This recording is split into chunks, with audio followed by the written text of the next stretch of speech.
Dear student, हम लोग translation की शुरुआत करने जा रहे हैं। ठीक है, ट्रांसलेशन मतलब हिंदी वाक्यों को इंग्लिश में बदलना। ठीक है, हिंदी सेंटेंसेज को इंग्लिश सेंटेंसेज में चेंज करना ट्रांसलेशन कहलाता है। तो डियर स्टूडेंट, ट्रांसलेशन करने से पहले आइए हम लोग कुछ महत्वपूर्ण तथ्यों का अध्ययन करते हैं। ठीक है, ट्रांसलेशन करने से पहले हम कुछ महत्वपूर्ण बातों का अध्ययन करेंगे। आइए देखिए डियर स्टूडेंट्स, यहाँ हमने लिखा है इम्पॉर्टेंट फैक्ट्स फॉर ट्रांसलेशन।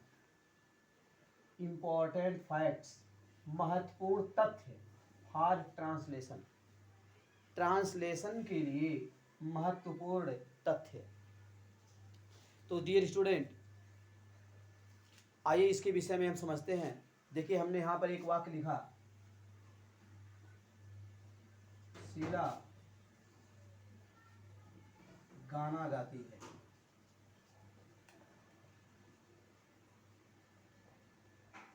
ठीक है, यहाँ हमने एक वाक्य लिखा, शीला गाना गाती है। अब देखिए डियर स्टूडेंट्स, यहाँ पर आप देख रहे हैं इस वाक्य में, ठीक है, गाना गाने का काम, इस वाक्य में गाना गाने का काम कौन? शीला करती है। इस वाक्य में गाना गाने का काम शीला करती है। ठीक, तो शीला को हम कहेंगे कर्ता, शीला को हम कर्ता कहेंगे। ये जो है कर्ता है, यहाँ पर शीला करता है। और डियर स्टूडेंट, इंग्लिश में इसे कहते हैं सब्जेक्ट। सब्जेक्ट,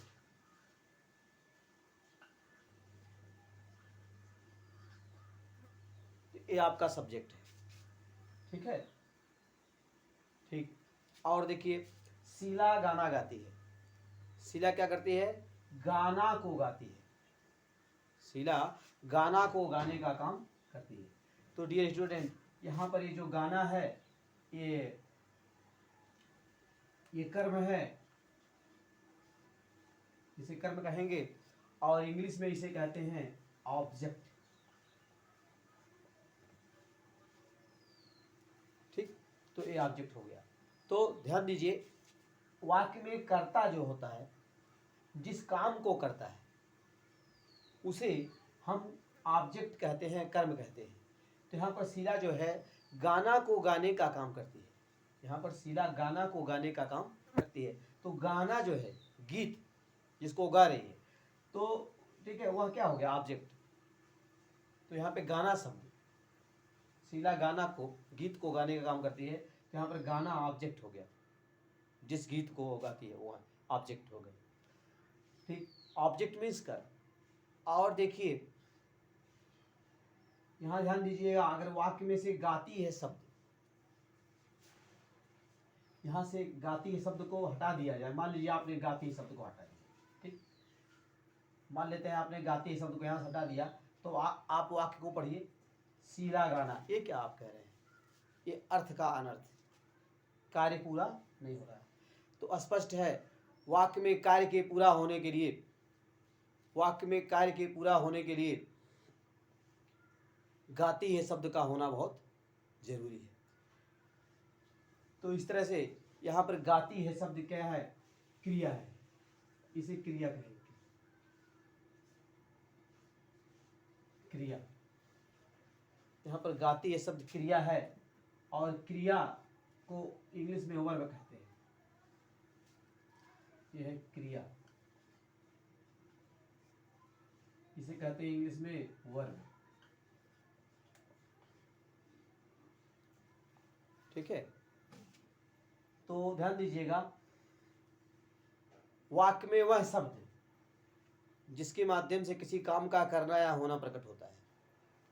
वाक्य में वह शब्द जिसके माध्यम से किसी काम का करना या होना प्रकट होता है, उसे हम क्रिया कहते हैं, उसे हम वर्ब कहते हैं।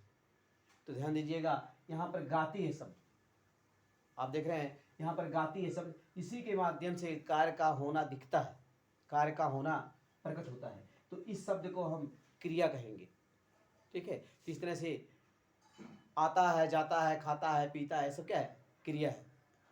आना जाना, खाना, रोना धोना, सोना, ठीक है, पढ़ना लिखना, ये सब वर्ब है, ये सब क्रिया है। तो डियर स्टूडेंट, क्रिया को इंग्लिश में हम क्या कहते हैं? वर्ब कहते हैं। तो इस तरह से आपने समझा। अब एक और एग्जाम्पल हम लेते हैं। वह चाय पीता है।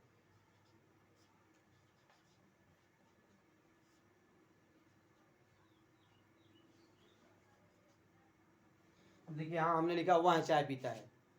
तो प्यारे विद्यार्थियों, देखिए यहाँ पर आपसे पूछा जाए चाय कौन पीता है, तो आप कहेंगे वह। तो ध्यान दीजिएगा, कौन प्रश्न करने पर, वाक्य में, ठीक है, कौन शब्द लगाकर प्रश्न करने पर जो उत्तर मिलता है वो सब्जेक्ट होता है, कर्ता होता है। ठीक है, वह चाय पीता है, कौन चाय पीता है, उत्तर मिला वह। ठीक है, तो इस तरह से वह क्या हो गया? सब्जेक्ट हो गया, कर्ता हो गया। ठीक है, और हमने समझाया कि वाक्य में, ठीक है, कार्य को करने वाला, कार्य को करने वाला कर्ता कहलाता है, सब्जेक्ट कहलाता है। तो डियर स्टूडेंट, यहाँ पर जो है ये वह शब्द यहाँ पर क्या है? ये सब्जेक्ट है, कर्ता है। ठीक, क्योंकि यहाँ वह चाय पीता है, चाय पीने का काम कौन? वह। चाय पीने का काम वह करता है, तो यहाँ पर वह जो है कर्ता हो गया, सब्जेक्ट हो गया। अब देखिए प्यारे विद्यार्थियों, वह क्या चीज़ पीता है? चाय को। चाय को पीता है, वह चाय को पीने का काम करता है। तो डियर स्टूडेंट, चाय जो है ये आपका ऑब्जेक्ट हो गया, ये आपका कर्म हो गया। ठीक, ये आप समझ गए। और देखिए पीता है शब्द, आप देख रहे हैं पीता है शब्द के माध्यम से यहाँ पर काम का होना दिख रहा है। अगर यहाँ पर पीता है शब्द ना रहे तो कार्य पूरा नहीं होगा। मान लीजिए यहाँ से आपने पीता है शब्द को हटा दिया, तो आप पढ़िए वह चाय, ये क्या आप कह रहे हैं? ये तो अर्थ का अनर्थ हो रहा है। वह चाय, ये क्या? तो स्पष्ट है, कार्य के पूरा होने के लिए यहाँ पर पीता है शब्द का होना जरूरी है। तो यहाँ पर पीता है शब्द ये क्या है? वर्ब है, ये क्रिया है। ठीक, क्योंकि इसी के माध्यम से यहाँ पर कार्य का होना प्रकट हो रहा है, कार्य का होना यहाँ पर प्रदर्शित हो रहा है, इसलिए इसे हम क्रिया कहेंगे, वर्ब कहेंगे। तो डियर स्टूडेंट, आपने समझा सब्जेक्ट, ऑब्जेक्ट, वर्ब।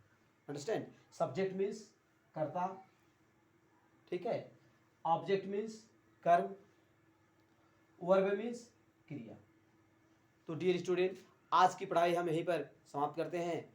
फिर हम अगले वीडियो में सबसे पहले प्रेजेंट इंडेफिनिट टेंस के वाक्यों का ट्रांसलेट करना सीखेंगे। ठीक है डियर स्टूडेंट, आज की पढ़ाई यहाँ पर समाप्त करते हैं। अंडरस्टैंड?